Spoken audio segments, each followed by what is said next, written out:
Heyo everybody, Haku here with my review for Tower of God Chapter 395 or Season 2 Episode 315. And sorry this is a day late because of course it is. But either way, let's talk about 395. I really loved this one. I don't know how I would compare it to last week.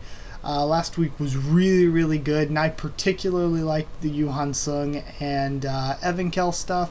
So I don't know if I would say this one was better, but it's definitely still just as good. Because we get to jump around, and if you've been watching my channel for any amount of time, you know that I'm sure it's been done wrong, and I've criticized it at least once here and there for something, I'm sure, before. But typically, when any show or comic or anything that I cover has an episode or a chapter where we just jump around and we get to see a bunch of different characters and a bunch of different storylines, a bunch of different locations, I always love it. I always talk really highly of it, and this is no exception. It's one of my favorite things about what happened here, because I like big ensemble casts. I like spreading out and doing a bunch of different storylines, so even if there's like one or two storylines where I'm like, okay, I like this, but it's kind of whatever, we're also we're not sticking with them too long, and we're also getting to see storylines that I really love. So that's all really good. And of course, Tower of God has had some problems in the past of the opposite, at least two I can think of right off the top of my head, where sometimes there's like 2 or 3 fights going on, and then we'll focus on one thing that's happening and everything else will happen off screen. And that kind of ends up just being a bit disappointing. Like when there was this really good setup for Bomb versus Elliot, and then basically all of it happened off screen. And then Ron versus Inieto was really freaking awesome, and it was really hype. And then we just cut away and handle other stuff, and when we come back it's over. So there have been things, and that's kind of the same thing that happened with Bomb and Elliot. So it's kind of this thing that we've had problems in the past where really cool things have just happened off screen and we didn't actually get to see them. So I'm always happy when we jump around and get to see just a little bit of everything. So let's talk about the specifics for the chapter part by part here. The first thing we get starting at the beginning really is this information about sponsorships. We know that families, basically important families that have enough money to do it.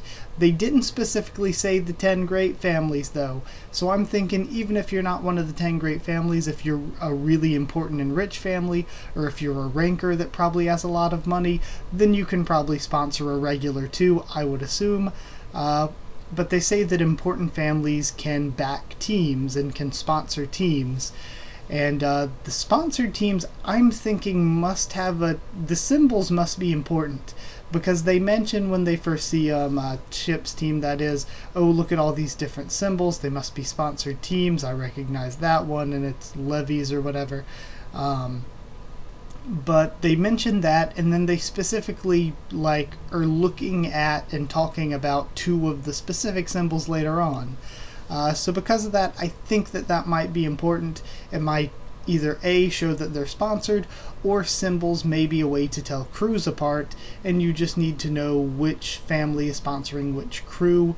But we'll get more into that, I guess. So the basics of it are that families can sponsor a regular, and because they're doing that, they can kind of use those regulars as subordinates to be like, well, I've given you this money to help you climb the tower. I've made climbing the tower more streamlined and easy for you.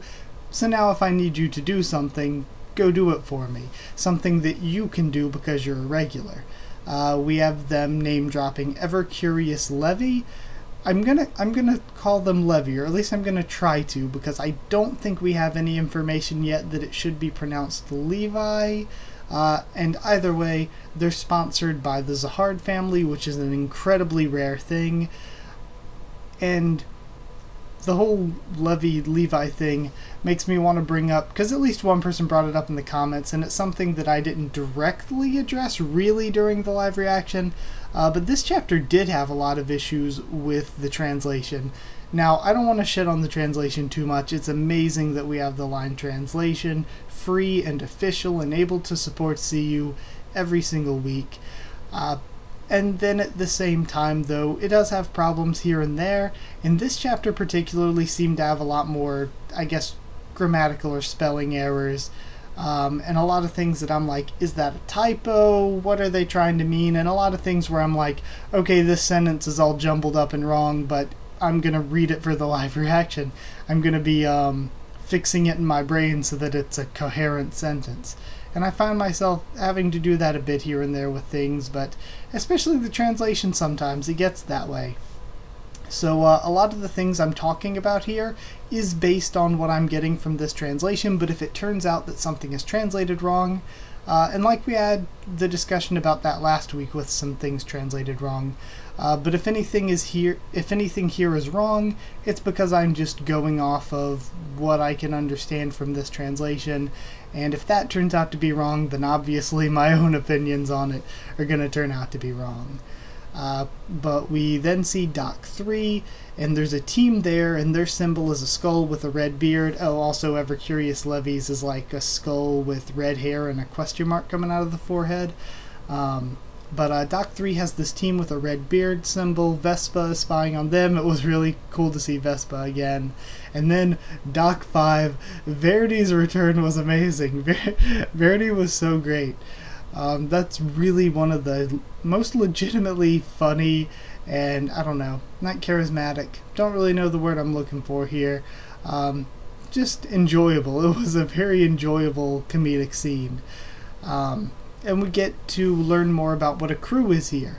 So there's a crew of furries there, and we get the explanation that a crew is a unit made up of multiple teams. So I'm thinking that that's what Team Bomb, Team Novik, Team Ship, all their other various ally groups, I think they should join up as a crew and all that. And again, I'm assuming that the symbol thing is important because they say here that that she specifically mentions to Ship that their symbol is an ear with a green background. So I think Bomb's group needs to get a symbol and all their teams need to join up as a crew.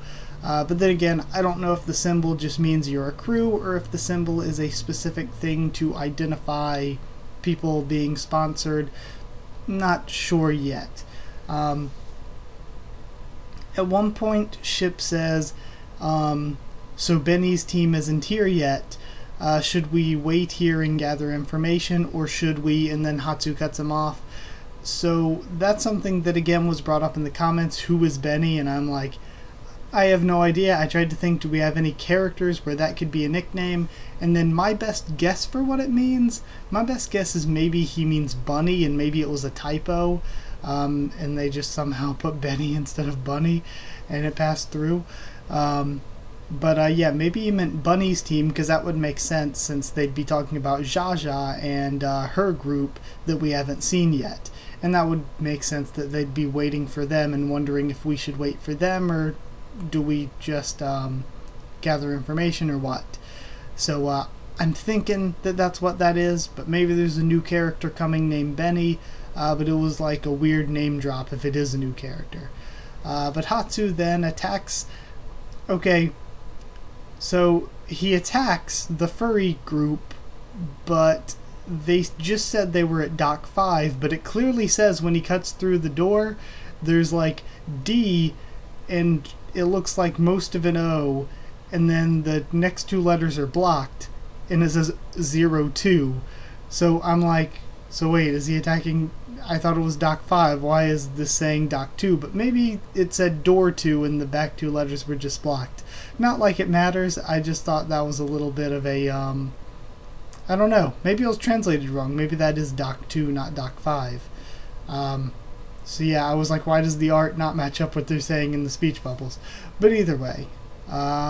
So he fights the furries later on, but we cut away before they get to that. We have Bomb and Rack watching Kun visiting his little stasis chamber or whatever. And we have a flashback to 1 month before where they mentioned that a Yeon family flame can melt it and free him, which seems oddly specific, but whatever. Who cares? Let's just go with it.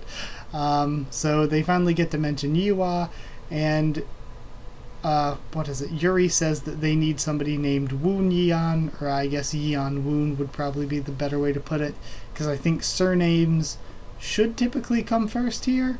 I don't know. I feel like the translation has gone both ways. I feel like sometimes they put surname first, sometimes they put given name first. I don't think it's been completely consistent with that. So Woon Yeon, or Yeon Woon, is a member of Wall Haeksong, so Yuri plans to take Bomb to them. And they use he a lot here. And one thing that we've learned from discussing Tower of God, that I even brought up last week to talk about Evankel, is that in Korean there typically aren't a lot of words that are like male or female specific. They just kind of have gender neutral words most of the time. So I don't know if they're just saying he as a gender neutral thing, because somebody from the Yeon family probably isn't a he. I mean, they could be, but from everything we know, the Yeon family is like mostly just strong women and such. So I would assume that Yeon Woon is probably a woman, even though they use he. So I just felt like that was worth pointing out, in case anybody was like waiting for some guy, Yeon Woon, since they were saying he and it turns out to be a woman. I would think it's most likely just because of what we know from the Yeon family, or it could totally be a man and he's just kind of shunned by the rest of the Yeon family for being a man, and that's why he's decided that, oh well, I'm just gonna go on and be a member of Wall Haeksong. But no, it's probably a woman. So then we have Andrasi and Warrior fan service, a rarity in Tower of God. Then rarity, but it seems like it's always Andrasi. So Rian lies about what happened with Joaquin. I kind of get it. I kind of think she should just tell them the truth, though. But we'll see how it plays out. Misang is training and apparently got a good item from Andrasi.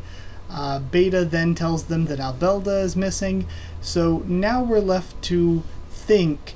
The most logical and obvious explanation is that Albelda was just taken and absorbed by Joaquin to get his powers back, but we don't have any evidence of that yet, because you think maybe if he got his powers back, he would have just gone full-blown arrogance mode and been like, okay, I'm going to get my revenge against Bomb now. Who cares about the deal? I'm just going to go get revenge.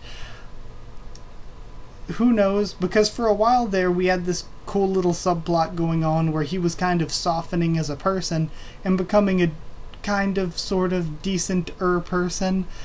So we don't know if he took the clone, or on the other hand, something that Siu could do that's more subversive, I guess, would be that the reason that Albelda is missing is because we had that one thought panel of Andrasi asking Warrior about White, and then thinking to herself, I've never trusted her since I met her.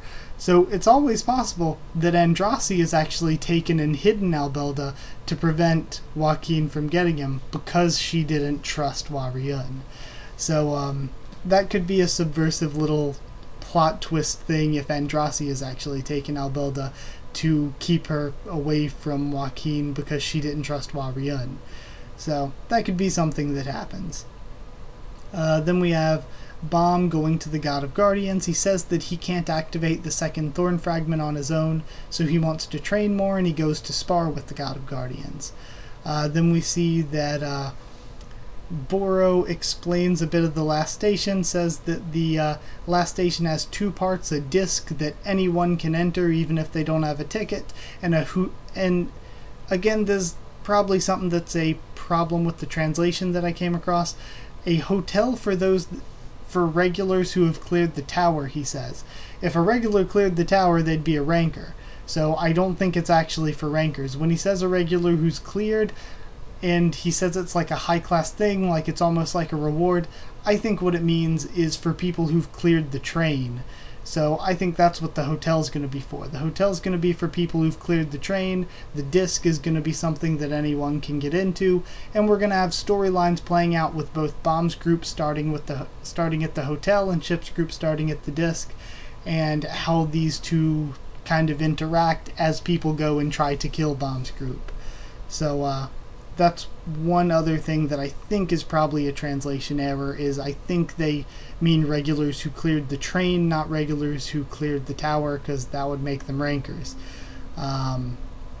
Then anything after that, they mention Li Jiawun, who lost their legs on the train, and their adopted son and daughter rule the last station. And Boro brings up that the daughter is cute and owns a bar and stuff, so I'm thinking maybe the daughter runs the hotel or whatever, and the son runs the disc. But again, no way to tell. That's just a guess on how things were introduced. Haku says that he plans to keep following Bomb, and since he's specifically mentioning that, it's making me wonder if Boro isn't. If Boro and Sachi are going to stay behind. They don't have a reason to stay behind anymore, because the reason to stay behind and not climb the tower anymore before was because they hadn't got over the Rowan stuff, and they were basically just guarding the train since Joaquin was trapped there.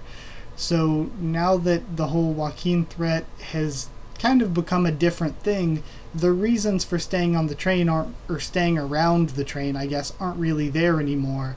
So Boro and Sachi should be able to just move on. Of course, they might not, though. I mean, we saw Akka and Daniel basically give up for now, so who knows? Then we see Hatsu wreck the furries, and they reveal that the Rankers are gathering to kill the FUG conspirators, and they've ordered their sponsored regulars to handle the regulars. So again, this is really great, because instead of Bomb's group, kind of like the Floor of Death, where there was a bunch of fights between like ranker level enemies, like there were fights with Karaka and Yuri and Mazuno, Helljo and his subordinates and stuff, and we basically didn't really get to see much of anything with Bomb's allies other than plot stuff and just running around not fighting. So rather than have another case like that, it's good to have enemies that are strong, the rankers that can be fought by people like Jinsung, Yuansung, Evan Kell, Karaka, Joaquin if he gets his like ranker powers back, Yuri and Evan of course, and then to also have the regular enemies that can be threats for Bomb's group, especially strong ones that are backed by members of the 10 families. So again, this is a really, really good thing that we've been introduced to with the sponsored regulars. It definitely makes the story a lot more interesting for what's going to happen here, because it gives Bomb's group actual fights to be a part of instead of running away from rankers. So then we have Jinsung hijacking a warship to get him to the station, and on the 52nd floor we see Calavan and the 4th Squadron, presumably on their way to the final station, I would guess. And that's all we get to see here. In the blog there was actually some pretty good stuff. In the blog, Siu says that rankers are prohibited from meddling with regulars in official areas, so they can indirectly interfere by sponsoring regulars and using them to do things. Which makes sense, because I was thinking of this in a really simplistic way, where I was like, okay then, so they've ordered them to kill everybody on the train, but we know it's against the rules for rankers to mess with regulars. I guess they're just gonna break the rules because they're with Zahard.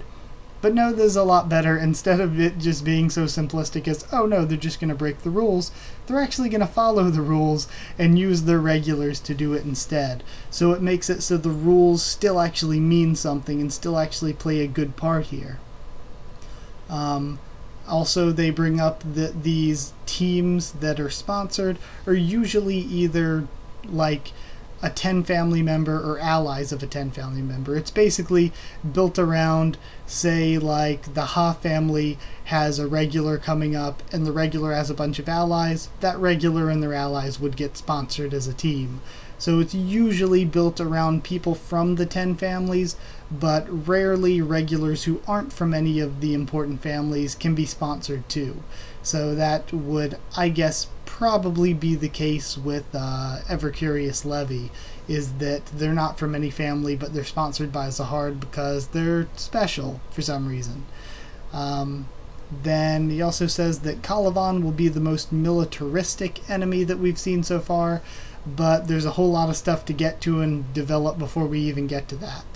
So yeah, that was it for blog info for the chapter. You know that I love seeing Ship's team back again. I really hope we get to see more character returns for Bomb's allies and stuff. Verdi being back was great. Verdi was hilarious. I love that we jump around to a bunch of different stuff. I've already brought that up. And one of the big things is that we got introduced to two really good new concepts. We got introduced to the concept of sponsoring regular teams, which I think is great, and also the concept of crews, that there are different teams that are all together as part of the same crew, because we've already seen that with Bomb's group. Bomb has his group with him. There's Team Novik, there's Team Ship, there was the team that was with Wangnan. And all these teams were working together, and every time we had an arc where some of them would come back together, when they left, the teams would have a couple members traded and different between them. So all those teams were kind of part of one bigger group of Bomb's allies, and now we have an actual term for that. And yeah, just the chapter as a whole, we got a ton of content. Even just reading the chapter took me like nearly 20 minutes, I think it was. So there was a ton of content, and all of it was really, really fun and enjoyable. So I'd give it a solid 9.5 furries out of 10. I really enjoyed it, and I hope you enjoyed both the chapter and the video. If you did like the video, comment down there to tell me what you thought of this chapter and my thoughts on it. Subscribe for more Tower of God, much more on the channel. Follow on Twitter if you want. I can try to keep you updated there and stuff at the channel, or talk to you there about stuff if you want. And if you want to talk to me or more of us on Discord as well, then just ask and I'll give you a link to the Discord server. It's free and open for anyone. So that's it. Thank you once again for watching, and I'll see you all next time.